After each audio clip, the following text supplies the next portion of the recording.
Hello everyone, कैसे हैं आप सब। उम्मीद करता हूँ सब खैर आफियत से होंगे। तो आज हम क्लास 7th के इंटीजर्स की एक्सरसाइज नंबर 1.1 का क्वेश्चन नंबर थर्ड सॉल्व करेंगे। तो इस क्वेश्चन नंबर थर्ड से पहले अगर आप लोगों ने मेरी पिछली वीडियोस नहीं देखी है तो पिछली वीडियोस को गो थ्रू कर लेना, जिससे आपको इंटीजर्स जो है काफ़ी अच्छी तरीके से समझ आएगा। तो सबसे सबसे मेन वीडियो जो है वो है इंट्रोडक्शन क्लास। इंट्रोडक्शन क्लास अगर आप समझोगे, अगर इंट्रोडक्शन आपको समझ आ गया तो पूरा इंटीजर्स आपको अच्छे तरीके से समझ आएगा। ये मेरे यूट्यूब चैनल पे मिलेंगी। और आज हम क्वेश्चन नंबर थर्ड डिस्कस करेंगे। इन ए मैथा अब क्वेश्चन नंबर थर्ड हमें क्या बताता है। इन ए मैथमेटिक क्विज प्रोग्राम टीम ए स्कोर्ड, एक क्विज हो रहा है मैथमेटिक का जिसमें टीम ए स्कोर कर रही है -14, 10 और 0 एंड टीम बी स्कोर कर रही है 10, 0 और -40। तीन कंसेक्यूटिव राउंड में, इन 3 कंसेक्यूटिव राउंड में विच टीम स्कोर्ड मोर, किस टीम ने सबसे ज़्यादा स्कोर किया है। और can we say that integers add in any orders, क्या आप बता सकते हैं इंटीजर्स को किसी भी ऑर्डर में ऐड कर सकते हैं या नहीं। तो चलिए हम पहले सॉल्व कर लेते हैं इस क्वेश्चन को। तो सबसे पहले जो है टीम ए स्कोर, टीम ए स्कोर। अब टीम ए ने जो है वो कितना स्कोर किया है -40, दूसरे राउंड में 10, तीसरे राउंड में 0 स्कोर किया है। अब जो है टोटल स्कोर कितना आएगा इसका, टोटल स्कोर टीम ए का टोटल स्कोर आएगा। अभी हम इनको प्लस करना पड़ेगा सारे नंबर्स को, तब जाके हमारे पास आंसर्स आएगा। तो यहाँ पर जो है 10 + 0 जो है वो हमारे पास 10 आ जाएगा, विच इज इक्वल टू 40 -40 + 10 आ गया। तो यहाँ पर हम सॉल्व करेंगे इसको अच्छे से, प्लस माइनस माइनस। तो हमारे पास जो है आंसर आएगा, अब 40 में से 10 माइनस करेंगे तो हमारे पास आंसर आएगा, 40 में से 10 माइनस करेंगे तो हमारे पास 30 आएगा। लेकिन कौन सा 30 आएगा, ये चीज़ भी समझनी है। अगर आपने इंट्रोडक्शन क्लास अच्छे से समझा होगा, उसमें समझा था हमने जब भी इंटीजर्स का साइन लिखा जाता है उसको बड़े नंबर के साथ जो साइन होता है वो लिखा जाता है। यहाँ तक आपको समझ आ गया होगा। अब हम टीम बी का स्कोर देखते हैं। Team B scored, team B ने कितना स्कोर किया है, पहला जो है 10 पहले राउंड में और दूसरे राउंड में 0 एंड तीसरे राउंड में जो है तीसरे राउंड में स्कोर किया है टीम ए बी ने, सॉरी ए की बात नहीं कर रहा हूँ, टीम बी के -40 किया है। अब उसके बाद जो है टोटल स्कोर कितना हुआ, टोटल स्कोर टीम बी का करते हैं इसको सॉल्व। 10 + 0 + -40, जब भी माइनस को सॉल्व किया जाता है तो माइनस को हमेशा ब्रैकेट में रखा जाता है। तो 10 + 0 हमारे पास 10 ही आएगा, प्लस -40। ठीक है, यहाँ तक आपको समझ आ गया होगा क्वेश्चन। तो प्लस माइनस माइनस, तो 10 ये आएगा हमारे पास 10 -40। तो माइनस करेंगे तो हमारे पास आंसर जो आएगा वो 30 है। बड़े नंबर पे साइन जो है वो है माइनस का, इसलिए हम माइनस ही करेंगे। तो हमने जो है दोनों टीम्स का जो है, पहली टीम का 30 आ रहा है, दूसरी टीम का भी 30 आ रहा है। तो यहाँ पर लिखेंगे देयरफॉर बोथ टीम, यहाँ पर ज़रा देख लेंगे, therefore both team scored equally, दोनों टीमों ने जो है वो स्कोर किया इक्वली। तो अब हमने तो लिख लिया कि किस टीम ने सबसे ज़्यादा स्कोर किया है। तो अब हमें समझना है, अब है लास्ट पॉइंट जो बताया गया है इंटीजर्स में, can we say that integers add in any order, क्या आप बता सकते हैं इंटीजर्स को किसी भी ऑर्डर में ऐड कर सकते हैं। आप देख सकते हैं क्वेश्चन नंबर फर्स्ट में ऑर्डर था, पहले -40 था, फिर 10 था और फिर 0 था, और फिर उसके बाद अब अगर टीम बी का स्कोर देखा जाए तो पहले +10 था, फिर उसके बाद 0 था, फिर उसके बाद -40 था। तो यहाँ से आपको पता चल रहा है कि इंटीजर किसी में भी ऑर्डर में भी हो, हम उसको ऐड कर सकते हैं। ठीक है, अब आगे जो है यहाँ पर क्या लिखते हैं, yes we can add integers in, ध्यान से देख लीजिएगा, yes we can add integers in any order, any order. Question आपको समझ आ चुका होगा, तो ध्यान से समझिएगा। तो इसमें क्या है, फिर से एक और बार टीम ए जो है स्कोर कितना कर रही है और फिर हमें बताया है। तो यहाँ पे मैंने आपको बताया इंटीजर्स को किसी भी ऑर्डर में ऐड कर सकते हैं। अब कुछ डिफरेंट एग्जांपल्स और लेते हैं। मैं इस क्वेश्चन के अलावा और भी कुछ एग्जांपल जिससे आपको समझ आएगा क्या इंटीजर्स को किसी भी ऑर्डर में ऐड किया जा सकता है या नहीं। ठीक है डियर स्टूडेंट्स, अब यहाँ पर हमने क्वेश्चन नंबर 3 जो है वो सॉल्व किया। अब यहाँ पर कुछ एग्जांपल्स मैंने लिखी है, 2 एग्जांपल्स लिखी है जिसमें पहला ऑर्डर और सेकंड ऑर्डर बताया गया है।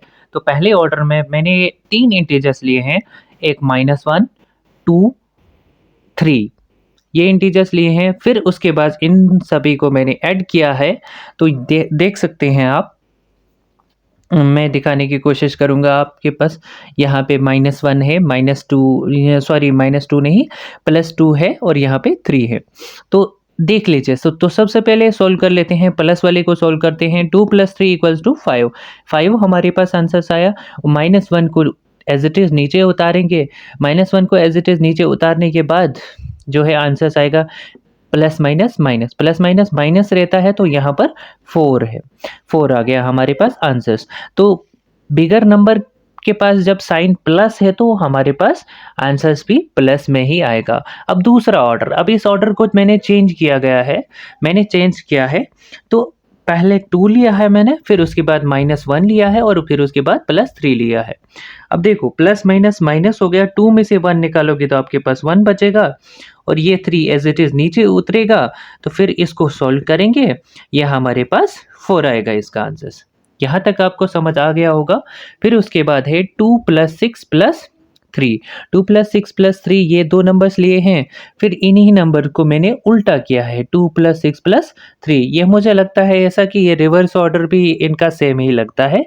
तो आप आप सॉल्व कर सकते हैं। 6 + 2 होता है 8, 8 + 3 होता है हमारे पास 11। यहाँ पर भी देख सकते हैं 6 + 3 होता है 9, 9 + 2 होता है हमारे पास 11। इन एग्जाम्पल से ये पता चलता है हमें कि इंटीजर्स को जो है ऐड किसी भी ऑर्डर में किया जा सकता है। तो जो लास्ट वाला ऑप्शन जो था उसमें can we say that integers add in any order, हाँ कर सकते हैं हम इंटीजर्स को किसी भी ऑर्डर्स में। अब नेक्स्ट क्वेश्चन की तरफ मूव करते हैं, वो है फिल इन द ब्लैंक्स में। इसके अलावा भी उसमें और कई सारी एग्जांपल्स देख सकते हैं। तो चलिए डियर स्टूडेंट्स, अब हम क्वेश्चन नंबर 4 डिस्कस करेंगे। क्वेश्चन नंबर 4 हमें क्या बताता है, fill in the blanks to make following statements true. और ये फिल इन द ब्लैंक्स दिए गए हैं और इनमें ये स्टेटमेंट्स बनाने हैं, हमने ट्रू बनाने हैं। तो पहला क्या है हमारे पास, फर्स्ट पार्ट जो है हमारे पास -5 ± 8 है हमारे पास। तो आगे दिया गया है -8 और यहाँ ब्लैंक की जगह हमें क्या लगाएंगे जिससे हमारा स्टेटमेंट जो है बिल्कुल ठीक हो सकता है। तो यहाँ पर आप समझ सकते हैं, यहाँ पे एक प्रॉपर्टी यूज हुई है जिसका नाम है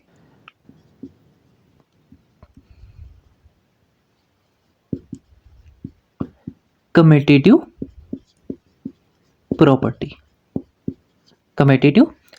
यूज होते हैं। अब कम्यूटेटिव प्रॉपर्टी क्या बताती है, मैं क्वेश्चन में समझा देता हूँ।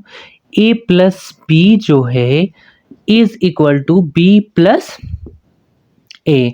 अब हमारे पास a जो है वो -5 है, तो सो यहाँ पर आंसर्स क्या आएगा, -5 आएगा। ठीक है, यहाँ ये वाला क्वेश्चन नंबर 4 का फर्स्ट पार्ट आपको समझ आ गया होगा। तो यहाँ पर है अब क्वेश्चन नंबर 4 के पार्ट बी को डिस्कस करेंगे। पार्ट बी हमें क्या बताता है, -58 प्लस क्या करें, हमारे पास -52 आएगा। सो यहाँ पे आप एक ऐसी प्रॉपर्टी यूज़ हो रही है, उस प्रॉपर्टी का नाम है क्लोजर प्रॉपर्टी। ए प्लस बी जो है वो किसके बराबर हो है, इंटीजर्स के बराबर। -52 हमारे पास इंटीजर्स है, इंटीजर्स में ऑल नंबर्स आते हैं, जितने भी नेगेटिव जितने भी पॉजिटिव नंबर्स होते हैं, ठीक है। अब a प्लस बी जो है वो किसके बराबर होगा, इंटीजर्स के बराबर। अब 58 को क्या प्लस करें हम, जो हमारे पास आंसर आएगा -52। तो 58 और 52 के बीच में कितना फासला है, 6 नंबर्स का फासला है। तो हम यहाँ पर सिंपल सा 6 लिख लेते हैं। तो देखिए 58 प्लस 6 इज इक्वल टू -52। क्यों, यहाँ पर माइनस के सामने जो साइन है वो बड़ा है, इसीलिए हमारे पास 52 आंसर्स आता है। अब नेक्स्ट पार्ट को डिस्कस करते हैं। नेक्स्ट पार्ट है, थर्ड पार्ट है हमारे पास। -19 को क्या ऐसा प्लस करें, हमारे पास 0 आएगा। तो -19 को वैसे ही 19 से ही प्लस करना पड़ेगा। देखिए प्लस माइनस तो माइनस होगा, 19 में से 19 निकालेंगे तो हमारे पास 0 है। तो यहाँ पर भी एक कौन सी प्रॉपर्टी यूज हुई है, क्लोजर प्रॉपर्टी। कौन सी प्रॉपर्टी यूज हुई है, मैं एक बार आपको अच्छे से दिखा दूंगा। क्लोजर प्रॉपर्टी मेरी इंटीजर क्लास को गो थ्रो अच्छे से कर लेना, तो आपको अच्छे से समझ आएगा। अब है नेक्स्ट फोर्थ पार्ट जो है, फोर्थ पार्ट हमें क्या बताता है, a प्लस बी प्लस है c।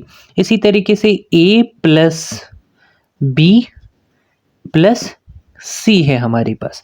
अब देखो ये वाली कौन सी प्रॉपर्टी है, पहले a प्लस बी को प्लस किया गया है, और फिर b प्लस सी को पहले किया है, फिर उसके बाद a को प्लस किया है। तो इस वाली प्रॉपर्टी का नाम है एसोसिएटिव प्रॉपर्टी। ठीक है, यहां पर लिखूंगा मैं एसोसिएटिव प्रॉपर्टी। प्रॉपर्टी जो है पार्ट नंबर 4 में यूज हुई है। आप देख सकते हैं, ध्यान से जूम किया हुआ है मैंने, तो देख सकते हैं आप। अब उसके बाद है लास्ट वाला पार्ट। लास्ट वाला पार्ट है a प्लस बी प्लस सी। इसमें ऑर्डर थोड़ा डिफरेंट हो चुका है, a प्लस बी प्लस, अब आसानी से आपको समझ आ गया होगा, c की जगह आप खुद ब खुद आंसर्स लिखेंगे। यहाँ पे c की जगह क्या है, -5, और यहाँ पर भी -5 आंसर्स आ सकता है। और क्वेश्चन नंबर 4 में जो आंसर आएगा, a प्लस बी प्लस सी जो है 10 प्लस -3, और यहाँ पे c जो है वो है -7, तो हम -7 यहाँ पर लिख सकते हैं। उम्मीद करता हूँ ये वाली एक्सरसाइज आपको समझ आ गई होगी। तो ये था इंटीजर्स की पहली एक्सरसाइज। नेक्स्ट वीडियो में हम बात करते हैं इंटीजर्स की अगली एक्सरसाइज। उम्मीद करता हूँ कि आपको ये सारी क्वेश्चंस जो हैं अच्छे से समझ आ गए होंगे।